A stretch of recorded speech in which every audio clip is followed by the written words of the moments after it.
একজন মানুষ নিয়ত করেছেন একটা সুন্দরী মেয়েকে বিয়ে করবে, তার মনের মতো একটা মেয়ে। এই মেয়েটাকে আনবে, বিয়ে করার আগেই চিন্তা ভাবনা করলো আমি যে তাকে আনবো তারে আইনে রাখবো, ওই জায়গাটা তো আগে ব্যবস্থা করা দরকার। বিয়ে কোনো করে নাই, মেয়ের জন্য ঘর বানাইছে। গরমের দিনে যেন গরম না লাগে, ঠান্ডার দিনে যেন ঠান্ডা না লাগে, এসি এবং হিটারের ব্যবস্থা করছে। মেয়ে আনছে না আনার আগেই এই মেয়েটা যেন পানিতে কোনো ভোগান্তিতে না পড়ে, পানির সমস্যা যেন না হয়, সাপ্লাইয়ের ব্যবস্থা করছে। অন্ধকারে যেন কষ্ট না পায়, সুন্দর বিভিন্ন রকমারি লাইটিং এর ব্যবস্থা করছে। মেয়েকে আনছে না আনার আগেই পছন্দের মানুষটা কোন জায়গায় থাকবো এই ব্যবস্থাটা আগে করতেছে সে। কোন কারণে? তারে ভালোবাসার কারণে।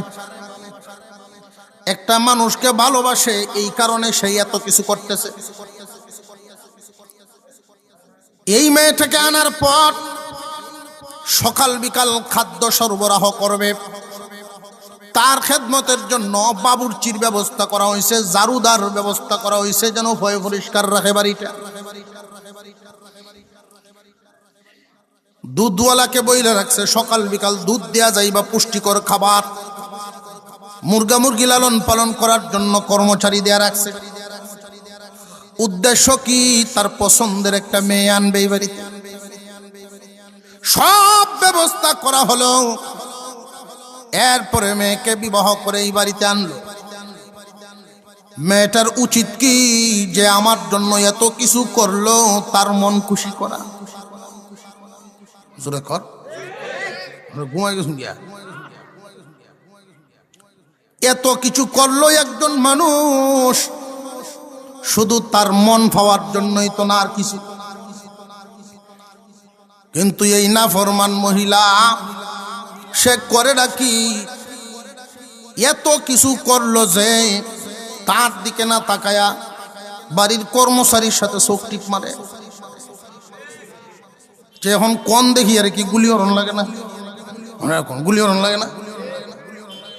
তোর খেদমতের জন্য বাড়িওয়ালার বাড়ির মালিক, তোর খেদমতের জন্য যাদেরকে নিয়োগ দিছে তুই তারার সাথে চোখ মারো।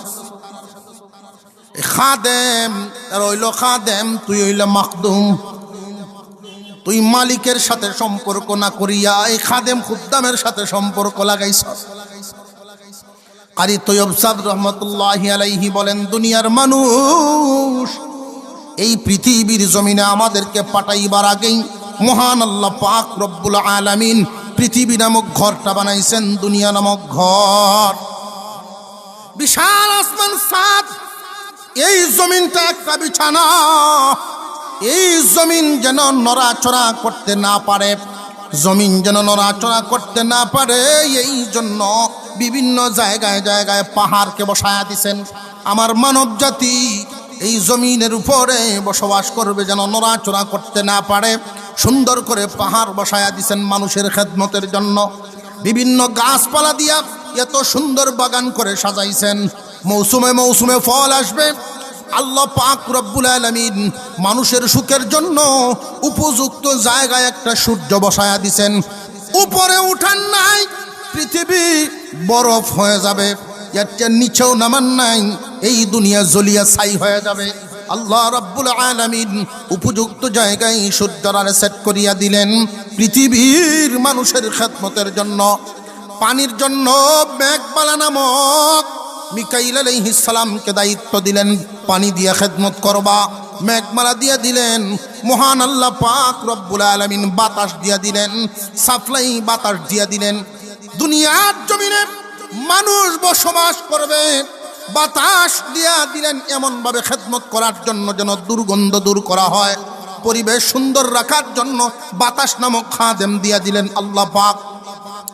এই দুনিয়ার জমিনে তুমি আর আমার জন্য আল্লাহ ব্যবস্থা কি না করেছেন? সব ব্যবস্থা করেছেন, কিন্তু মানুষ ওই মালিকের দিকে না তাকায়া মানুষের খাদেম যে সমস্ত জিনিস দুনিয়ার জমিনের সৃষ্টির দিকে মহব্বত জুড়িয়া দেয়। আল্লাহ আমাদেরকে মানুষ বানাইছে, আমাদেরকে আগে দুনিয়াতে পাঠাইছেন না, এই দুনিয়াটা সাজাইছেন। দুনিয়া সাজাইছেন, আমার মানব জাতি আসবে, তাদের খেদমতের জন্য সব ব্যবস্থা আছে। তো আমরার চরিত্র হইল মালিকের মহব্বত না করিয়া এই যে হেলার মতো চোখ মারি অন্য আনো। জোরে কর, যারারে আল্লাহ আমাদের খেদমতের জন্য বানাইছে, জমিন আমাদের খেদমত করবে, গাবি আমার খেদমত করবে, পুকুর আমার খেদমত করবে, ব্যবসা আমার খেদমত করবে, সব কিছু আমার খেদমতের জন্য আল্লাহ বানাইছেন। আর আমার মোহাব্বত থাকবে আল্লাহর কাছে, আমার মোহাব্বত থাকবে আল্লাহর প্রতি। তো আল্লাহর প্রতি মোহাব্বত যত, এর চাইতে ডাবলের ডাবল মোহাব্বত সৃষ্টির প্রতি হয়ে গেছে। কারি তৈয়ব সাহেব রহমতুল্লাহ আলাইহি বলেন, আমার তো মনে চায় তীর মারতাম, এই জন্য আমি কইছিলাম আমার মনে হয় গুলি মারি। তোমারে বানাইছে আল্লাহ যার জন্য, তারে থুয়ে অন্যদিকে তুমি চোখ মারো। বিপর্যয় আল্লাহ দেন, মাঝে মাঝে যেন ফিরে আসো। বিপর্যয়টা বোঝানোর জন্য একটা উদাহরণ দেই। আমরা সমাজও মাঝে মাঝে এমন ঘটনা ঘটতেছে, ক্ষেত বিক্রি হয়েছে 2 বছর আগে, ক্ষেত বিক্রি হয়েছে 2 বছর আগে, দলিল হয়েছে না, হয়নি না, হয় না। 10 দিন নিচে বেড়ার অফিস, যেই দলিল লেখবো বেড়ার ভাই না আর খুঁজছে আয় বাড়িতে 8-10 দিন নিচে দেখা হয়েছে। কিরে ব্যাপার, ল আর আজগো যাই। আচ্ছা তোরা হিন্দে যা, আমি আর দিক দিয়ে যাইতেছি। কিন্তু ফলানি লাগে বাইয়েনের ওয়ারিশ মরিশ আছে, যাই ঝামেলা আছে। আবল তাবল কইয়ার নিছে, তারা সারাদিন বইয়া রইল, কইতে হইব লে হইয়া নাই, কেলা লিখে দিব। বাড়ি তায়া পাইছে, পরের দিন বেড়া হাঞ্জা লাগাত বইয়া রইছি তোর লাগিয়া। আমি গেছলাম তারাই হচ্ছি খালি, এমনি ফোন আইছে বেআইন হাসপাতাল, বেআইন হাসপাতাল। ও তোর ক্ষেতটা বেশি না আমার বেআইন বেশি, বেওয়াই যাও কান না দাও, আমার তো জান লোক কহাটি হে তোর জান লোক। 2-4 জন মিললে আলাপ আলোচনা করলো এই ক্ষেতটা কেমনে দলিল হইতো। কইতে লো এলাকার গণ্যমান্য ব্যক্তি যারা আছে ফেরার কাছে বিচার দিছে। তো এই গণ্যমান্য ব্যক্তিরা 2 হোক করে ডাকাইছে, জিজ্ঞাসা 2 বছর আগে লাগে তো কেড়ে দিলে কেঁদেই না, এটা কি সবার সামনে কোন যাব, গোপনে কোন লাগবো। কোথায় আইব বেটা তুই এই লাইনে সুযোগ খুঁজছে, আইব গোপনে লয়ে গেছে। কিতা ঘটনা কি, যে সময় ক্ষেত বেচছিলাম আমি, এই সময় কোনো ফদ কাট আসিল না। আর হট সাইন সাবু হজলে চেয়ারম্যান হয়ে গেছে, সেম না সাইডে আনতে রাস্তা দেওয়া আরম্ভ করছে। এই ক্ষেতের দাদের সড়ক গেছে, আমার ক্ষেত তখন 3 লাখ টাকা কাটা হয়েছে। বেচছিলাম 1 লাখ, হয়েছে 3 লাখ। ওখানে এটা আমি কি ভাবেছি, কিন্তু এটা এমন বালা মানুষ আছে না নাই? আর একটু জোরে কন, এটার নাম বিপর্যয় নাই। তখন কিতা কর, কিছু বাড়ায় লই লাই 1 লাখ লো হয়, কোথায় আমি লইলে আমার লাভটা কিতা 50-50 চলতেছে না।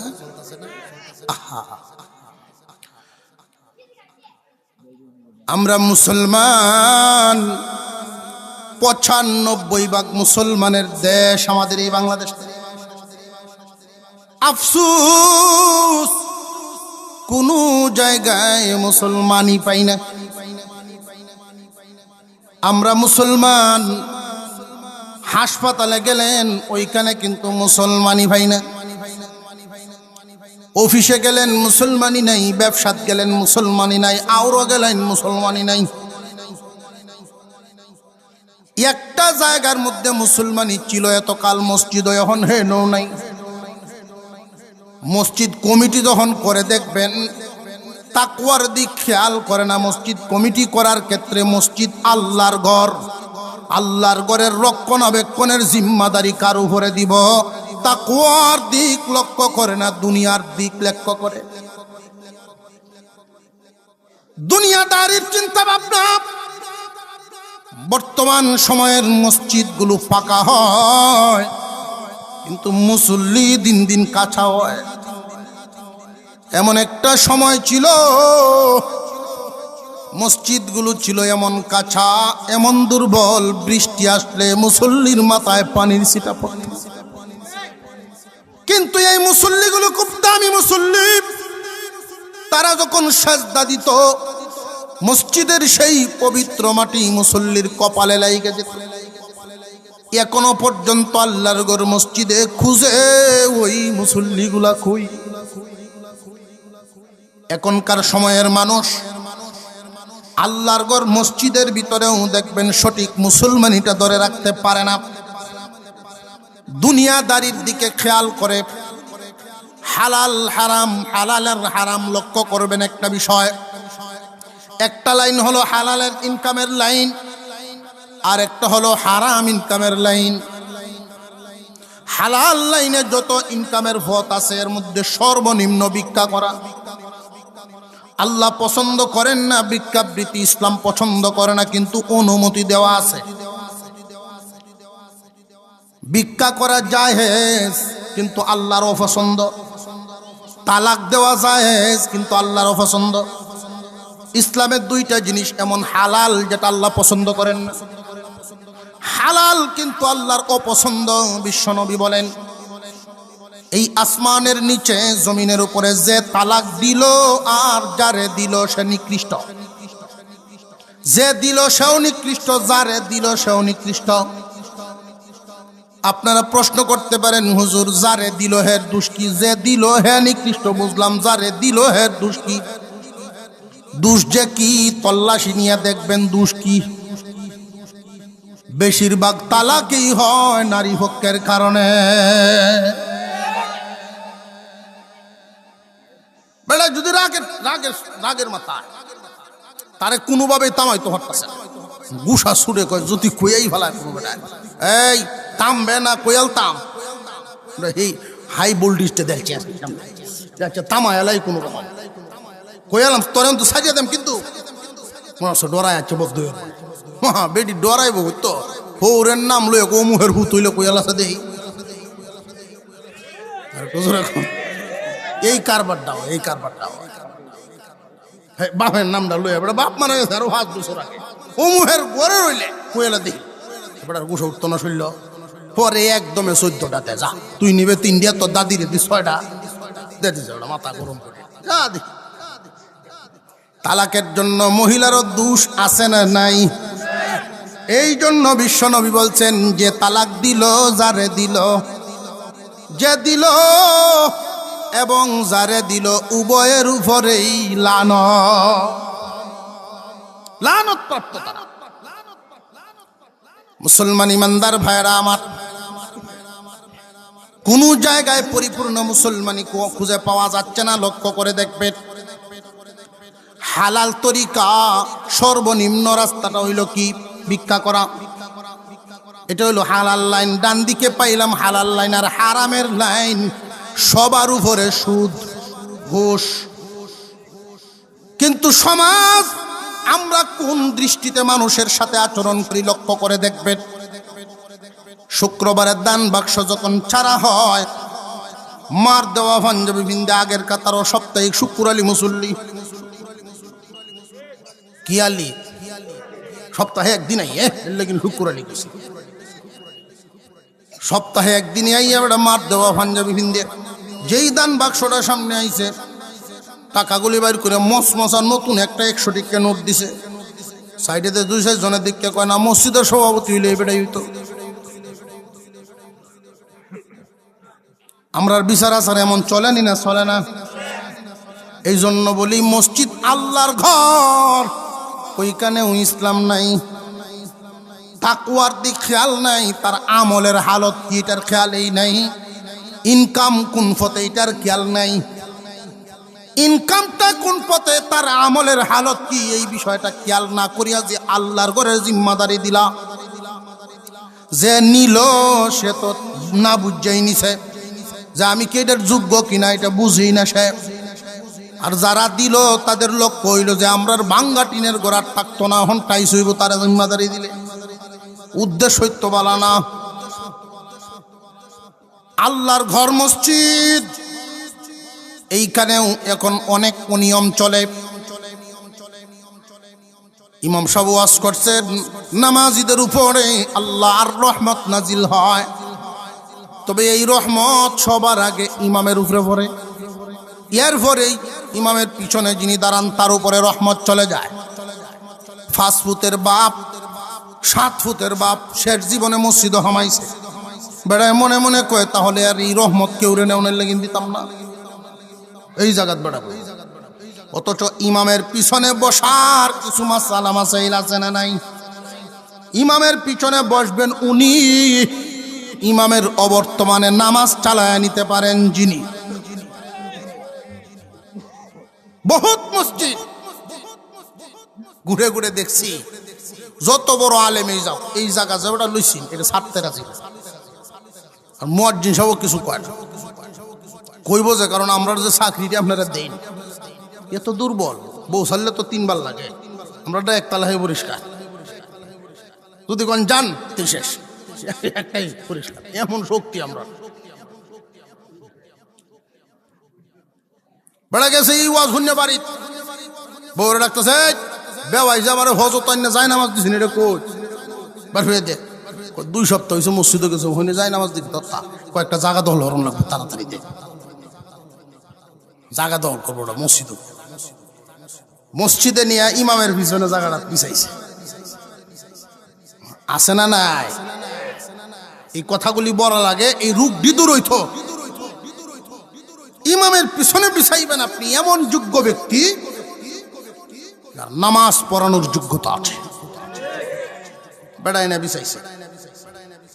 আপনি ব্যক্তিগত যায় নামাজ যদি আল্লাহর ঘরে বিছাতে চান, মনের অবস্থাটা এমন রাখতে হবে এখানে যে কেউ বসার অনুমতি দিয়ে রাখতে হবে, বলে আল্লাহর ঘরের জায়গা আপনি দখল করতে পারেন না।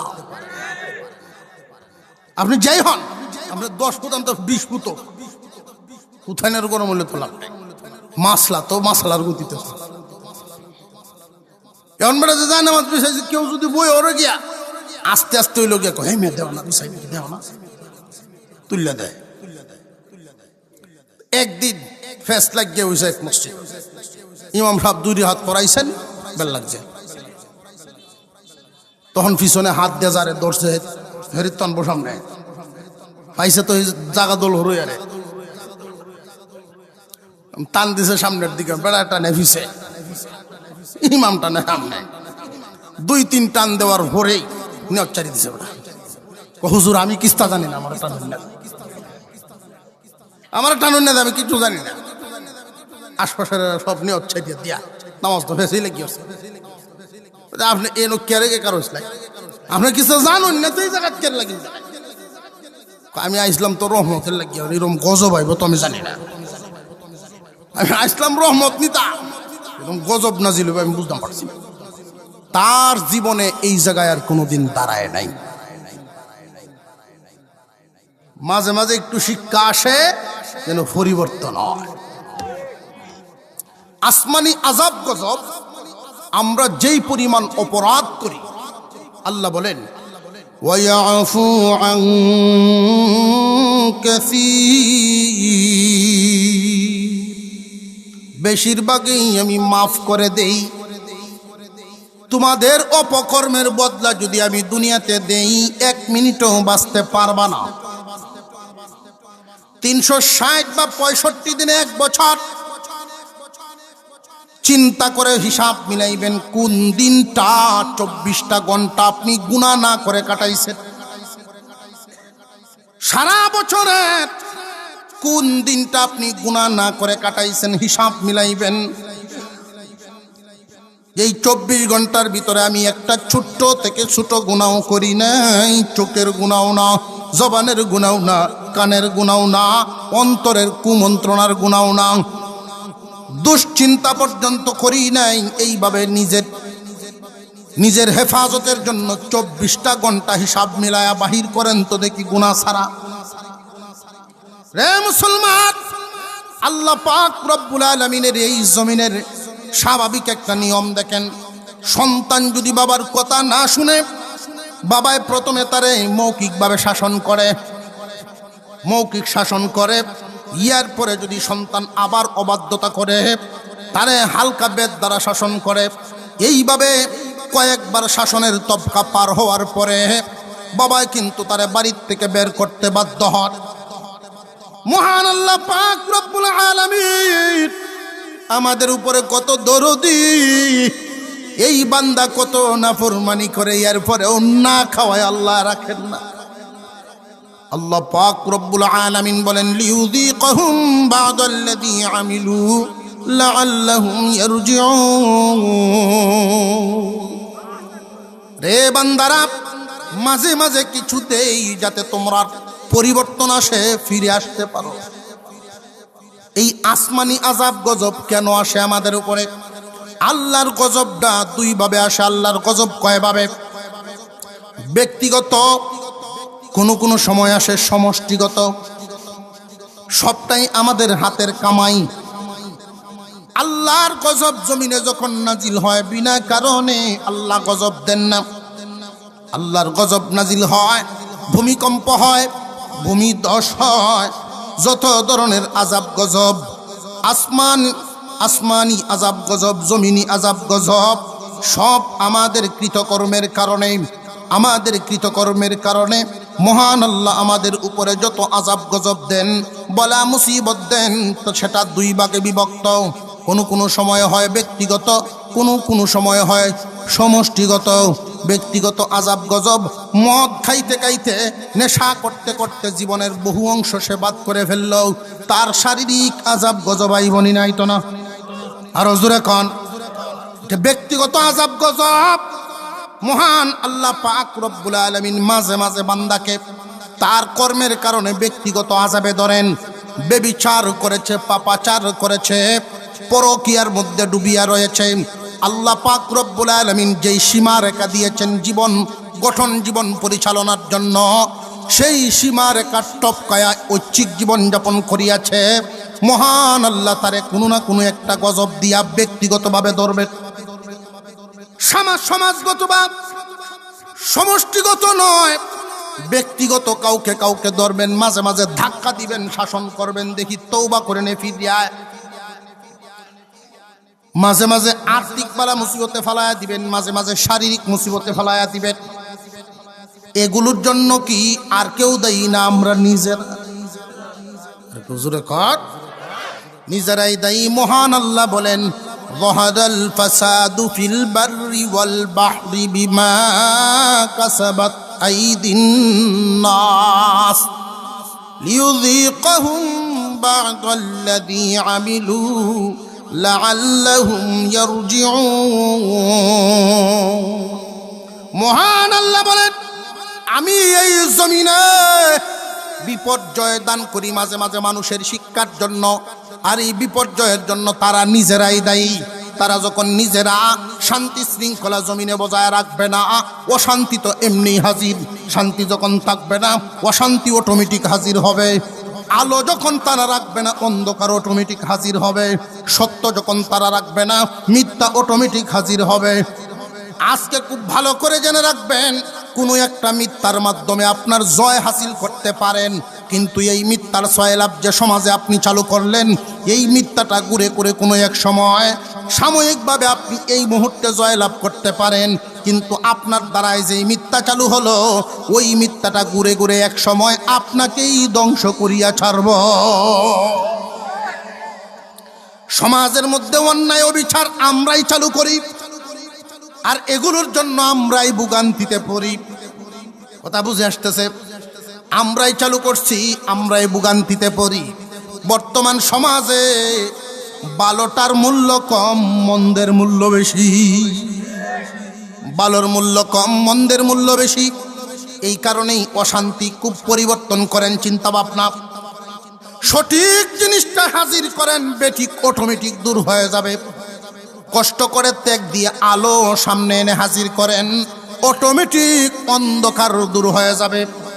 এই জন্য উম্মতে মুহাম্মাদিকে আল্লাহ শ্রেষ্ঠত্ব দিয়েছেন। তোমরা প্রয়োজনে জিহাদ করবা হককে প্রতিষ্ঠা করার জন্য। জিহাদ নামটা শুনলে আমরা ভয় পেয়ে যাই, অথচ জিহাদ নামাজের মতো একটা ফরজ কাজ। জিহাদ নামাজের মতো একটা ফরজ কাজ। এই জিহাদ ফি সাবিলিল্লাহ করার নিয়মটা কি? কয়েক ডজন মিসাওতা না কইলে কিরমি মরে না, ওজমি হয় না, বা কুমেই ধরে না। অথচ মানুষের ধারণা কি আমাদের ব্যাপারে? আল্লাহু আকবার। এই হিন্দু লোকটাই মুসলমানকে সাক্ষী মানছেন, তাও আবার মুসলমান একজন আলেম। জজ সাহেব ডাক দিলেন, মুফতি সাহেব আপনি একটু দাঁড়ান, এই জায়গাটার ব্যাপারে আপনাকে যে সাক্ষী মানলো আপনি কি বলেন? এই জায়গার আসল মালিক কে আপনি বলেন দেখি। মুসলমানরা তো সব মনে মনে খুশি, তারা মনে করতেছেন যে আমরা প্রকৃত কইব। মুফতি সাহেব বলেন, আমার জানা মতে, আমি যতদূর জানি, এই জায়গার আসল মালিক এই হিন্দু ভাই। মুসলমানদের চেহারা তো মলিন হয়ে গেল। জজ সাহেব তিনি বলতেছেন, আমি যদিও খ্রিস্টান মানুষ, কিন্তু ইসলামের অনেক বই পুস্তক আমি পড়ি। আমরাও তো অন্যান্য ধর্মের বই পুস্তক পড়িয়া থাকি, মুসলমান অনেক অন্যান্য ধর্মের বই পড়ে। কিন্তু এখানে একটা মাসালা জেনে রাখবেন, সবার জন্য সব পড়া সঠিক না। সবার জন্য সব পড়া সঠিক নয়। একজন মুসলমান, শিক্ষিত একজন মুসলমান যখন ইসলাম ধর্ম সম্পর্কে যথেষ্ট জ্ঞান হবে, ইসলাম ধর্মের পরিপূর্ণ জ্ঞান যখন তার মধ্যে থাকবে, তখন সে অন্য ধর্ম নিয়ে গবেষণা করতে পারবে।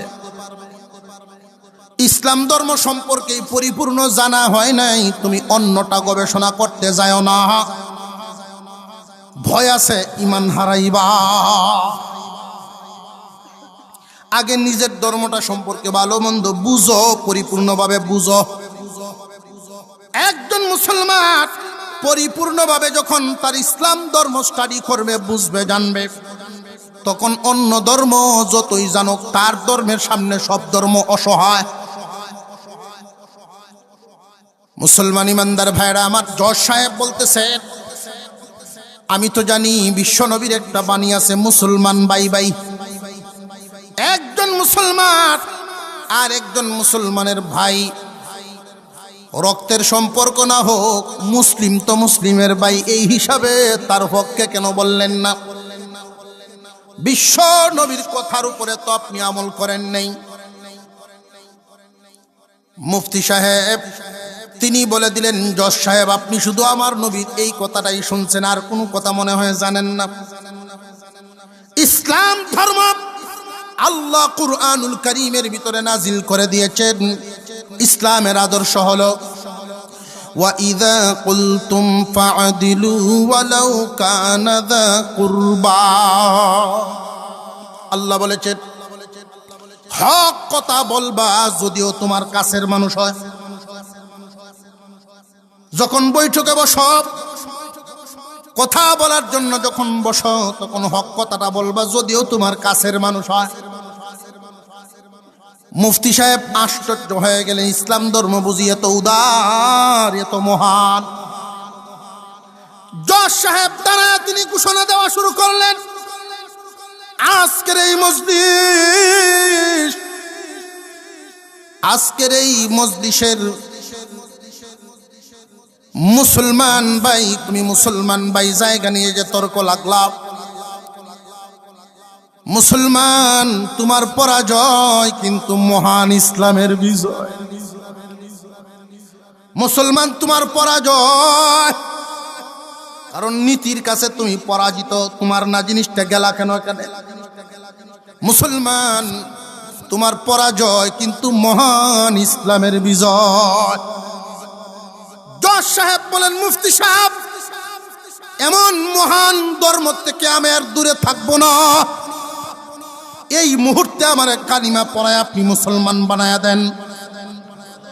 জজ সাহেবের ঘোষণা শুই না ওই জায়গার মালিক হিন্দু লোকটাও লাভ দিয়ে দাঁড়ায় বলে, হুজুর ইচ্ছা করলে আমার বিরুদ্ধে উনি সাক্ষী দিতে পারতেন।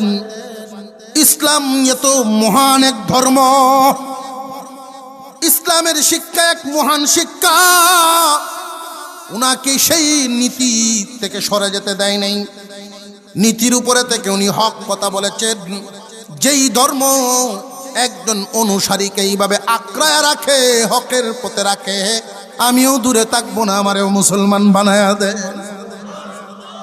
জজ সাহেব মুসলমান হলো, হিন্দু লোকটা মুসলমান হয়ে গেছে। তার সমাজের যে সমস্ত মানুষ এক এক করে লাফানো শুরু করছে, আমরাও মুসলমান হব। সমাজের উপস্থিত মানুষগুলো যখন মুসলমান হয়ে যায়, মন্দিরের জন্য ইট বালু পাথর জমা হয়েছিল, মসজিদের জন্য এক পকয়না জমা করছিল, এখন সকলে মিলে একসাথে বলে আসো আমরা সবাই মিলে আল্লাহর ঘর মসজিদ বানা। একটা হক কথার কত দাম, একটা হক কথার কত দাম। কতগুলো মানুষকে ইমানদার বানায়া আমলের পথ দেখায়। মুসলমান সঠিক জিনিসটা যদি হাজির করতে না পারেন, তাহলে বেটিকে আপনাকে ঘিরেই রাখবে। হক যদি আপনি আবিষ্কার করতে না পারেন, আপনি আনতে না পারেন, তাহলে না হক আপনাকে নিয়ে ঘুরাইবে। এইভাবে আর কত জিন্দেগি কাটাইবেন? কোন মোহ মায়ায় আপনি অন্ধ থাকবেন? আল্লাহ পাক রব্বুল আলামিন সতর্ক করে বলেন, আল্লাকুমুত তাকাসুরু হাত্তা যুরতুমুল মাকাবির। রে দুনিয়ার মানুষ, কোন মোহ মায়ায়, কোনটার লোভে, কোনটার লালসায় তুমি এখন বসে আছো? যেই মোহ মায়ায় তোমারে পাইছে, জানিয়া রাখবারে মুসলমান, আল্লাহ পাক বলেন ওই মোহমায়ায় তোমারে টেলতে টেলতে কবরের সাথে লাগায়া দি। তুমি বলিও মনে মনে ভাবতেছো যদি আমি এই বছরেই, আগামীতে আর না, এবারেই শুধু এলোমেলো চলবো, আগামীতে থেকে ঠিক হইয়া চলবো। এই আগামীতে আগামীতে করতে করতে আজরাইলের সাক্ষাৎ পাওয়া যাইতে পারো। এই জন্য এই মুহূর্ত থেকে তোমার মধ্যে নীতি আনার চেষ্টা করো। আল্লাহ পাক রব্বুল আলামিন এক আয়াতের মধ্যে বলেন, ফাআকিম ওয়াজহাকা লিদ্দীনিল কাইয়্যিম মিন ক্বাবল আন ইয়াতিয়া ইয়াউমুল লা মারাদ্দা লাহু মিনাল্লাহ ইয়াউমাইযিন ইয়াসতাদউন। মহান আল্লাহ পাক রব্বুল আলামিন বলেন, ফাআকিম ওয়াজহাকা লিদ্দীনিল কাইয়্যিম, অটল থাকো, মজবুত ভাবে তুমি অবস্থান নাও তোমার দিনের ছায়াতলে। ওই দিনটা আসার আগে, আল্লাহর পক্ষ থেকে ওই দিনটা আসার আগে, যেই দিন দুইটা দল হবে, একটা সঠিক একটা বেঠিক, একটা সঠিক একটা বেঠিক, একটা ইসলামের একটা অন ইসলামের, সঠিক বেঠিক দুইটা দলে বিভক্ত হওয়ার, অর্থাৎ জান্নাতি আর জাহান্নামী দুইটা দলে বিভক্ত হওয়ার আসার দিনটা আগেই, ওই দিনটা আসার আগেই তুমি নিজের অবস্থানকে আগে ঠিক করো। তুমি কোন দলের মানুষ এটা ঠিক করো। যদি বলো আমি হক দলের, হক দলের খানা পিনার নিয়ম নীতি আছে না নাই? জবান খুলে আওয়াজ দিবেন, আছে না নাই? হক দলের নিয়ম নীতি, লেনদেনের নিয়ম নীতি আছে না নাই? তুমি যদি বলো আমি হক দলের সদস্য, আমি একজন মুসলমান হইয়া দুনিয়াতে থাকতে চাই, মুসলমান হইয়াই দুনিয়া ছাড়তে চাই, তাহলে মুসলমানের নীতি আদর্শ তোমার মধ্যে এনে নাও। মুসলমানের নীতি আদর্শ দিয়ে তোমাকে ঘিরে ফেলো, তাহলে তুমি একটা পক্ষ হইলা। আর যদি তুমি যেইভাবে আসো এইভাবেই চলো, মুনকার নাকির তোমাকে যদি জিজ্ঞাসা করে ওমা দিনুকা, তোমার দিন কি, তোমার দিনটা কি, এই সময় যদি বলেন যে আমার দিন এলোমেলো, আমরা যে চলাফেরা এটাই তো কোন লাগবো এলোমেলো। এলোমেলো কোয়ার বাউ নাই। আল্লাহ বলেন ফাআকিম ওয়াজহাকা লিদ্দীনিল কাইয়্যিম, মজবুত করে ফেলো, মজবুত অবস্থান নেও। তুমি কোন দিনের অনুসারী? সত্যি যদি ইসলামের অনুসারী হয়ে থাকো, তাহলে নিয়ম নীতি তোমার মধ্যে মজবুত ভাবে ঘিরে ফেলো। সবটা কাজে ইসলামকে অনুসরণ করবা। আল্লাহ যেন আমাদেরকে আমলের তৌফিক দান করেন, বলুন আমিন। আরো জোরে বলেন আমিন। আপনারা চেয়ারম্যান, উপজেলার চেয়ারম্যান সাহেব, বয়সে আমার সিনিয়র, তো আমি আলেম, তো এই হিসাবে শ্রদ্ধা একটু পাই আর পাও না আমি, আর উনি বয়স হিসেবে আমার কাছে সম্মান পাও না। দুটাই হইতো। হুজুর সাল্লাল্লাহু আলাইহি সাল্লামকে সম্মানের মাপকাঠি দিতে গিয়া আল্লাহ রসুলের একজন, এটা আমরারও জানা দরকার, অত্যন্ত গুরুত্বপূর্ণ একটা কথা, আমাদেরও জানা দরকার। ফারা প্রতিবেশীর মধ্যে আলেম উলামা থাকলে ময় মুরব্বীরা ওরা নাম ধরে ডাকতেছে, এই আন্টাসমিয়া ডাকতেছে, ওটার নাম আব্দুল্লাহ, মানে ছোটবেলাতে ডাকছি আন্টাসমিয়া, ওটা মুফতি হয়েছে, মুহাদ্দিস হয়েছে, হনু আন্টাসমিয়া ডাকতেছে। আছে না এরকম? হুজুর সাল্লাল্লাহু আলাইহি সাল্লামের চাচা যান আব্বাস রাদিয়াল্লাহু তাআলা, ওনাকে জিজ্ঞাসা করা হয়েছিল, আপনি বড় না মুহাম্মদ বড়? আপনি বড় না মুহাম্মদ বড়? তো তিনি বলছিলেন, মানব জাতির যে সমস্ত অপকর্ম করে আমি বেশিরভাগই মাফ করিয়া দেই, পুরাপুরি বদলা দেই না। মানুষ যে সমস্ত কর্মকাণ্ড জমিনে করিয়া তাকে পরিপূর্ণ বদলা দিলে উপায় থাকতো না, বেশিরভাগই তো মাফ করিয়া দেই। শান্তির বিপরীত অশান্তি, সুস্থতার বিপরীত অসুস্থতা, আলোর বিপরীত অন্ধকার। এই দুনিয়ার জমিনে একজন মানুষ চিকিৎসা করাইতে গেলেও ভোগান্তি আছে না নাই? চিকিৎসা খাতেও কি সঠিক না সব এলোমেলো? আরো জোরে কন।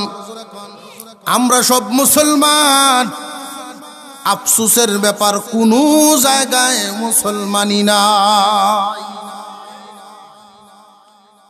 লক্ষ্য করে দেখেন, আমরা যারা আছি সব মুসলমান, ৯৫% মুসলমানের দেশ এটা, ৯৫% মুসলমানের দেশ। বেশিরভাগই আমরা মুসলমান, তবে নামে গুনে না। চিড়িয়াখানায়ও বাঘ আছে, জাদুকেরও বাঘ আছে, দুইটার মধ্যে বেশ কম, একটার ভিতরে রুহু আছে আর একটার ভিতরে রুহু নাই। যে কারণে চিড়িয়াখানার বাঘের কাছে কেউ যাইব না, আওয়াজে বোঝা যাইবে না, যাইব কেউ ডরাইয়া। কিন্তু জাদুকরের যেই বাঘ, ওইটার উপরে ছোট বাচ্চা উঠতে বয়, কানো ধরে এমনি ঘুরায়, রুহু না থাকার কারণে। মুসলমান ইমানদার ভাইরা আমার, আল্লাহ পাক রব্বুল আলামিনের এই জমিনে অনেক মুসলমান এমন ছিলেন, সংখ্যায় কম ছিল, অথচ আঙ্গুলের ইশারায় অর্ধেক পৃথিবী লড়াইতেন। মুসলমানের হুঙ্কার, মুসলমানের বলিয়ম, মুসলমানের কথা, মুসলমানের কণ্ঠ বজ্রের মতো বাজবে। মুসলমানের কথা, মুসলমান তো আল্লাহর প্রতিনিধি জমিনে, মানব জাতির জমিনে আল্লাহর প্রতিনিধি। এই জমিনে যা কিছু আছে সমস্ত কিছু আল্লাহ বানাইছেন আমাদের খেদমতের জন্য।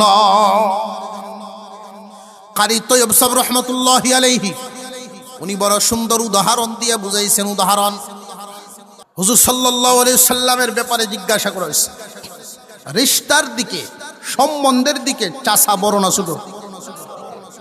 চাচা তো বড়, বয়সও বেশি, রিশতায়ও বড়। তো উনি জবাবটা যে দিছিলেন, হুয়া আকবারু মিন্নি ওয়া আসান্নু মিন্নি, উনি জবাবটা দিছেন, মুহাম্মদ সাল্লাল্লাহু আলাইহি ওয়াসাল্লাম আমার চেয়ে অনেক বড়, কিন্তু বয়স আমার বেশি। মুহাম্মদ আমার চেয়ে বড়, বয়স আমার বেশি। আব্বাস রাদিয়াল্লাহু আনহু, একজন আলেম যদি হয়, আলেম আমার চেয়ে অনেক বড়, বয়স আমার বেশি। এই মহব্বত, এতটুকুন মহব্বত দিলের ভিতরে রাখতে পারলে ইমানের সাথে মৌত হয়। আলেমুল আমাদের মহব্বত, উনি আমাকে মহব্বত করেন, আমিও ওনাকে মহব্বত করি। আল্লাহ তাআলা যেন আলেমুল আমাদের মহব্বত এই দিলের ভিতরে দিন দিন বাড়ায়া দেন, আমরা বলি আমিন।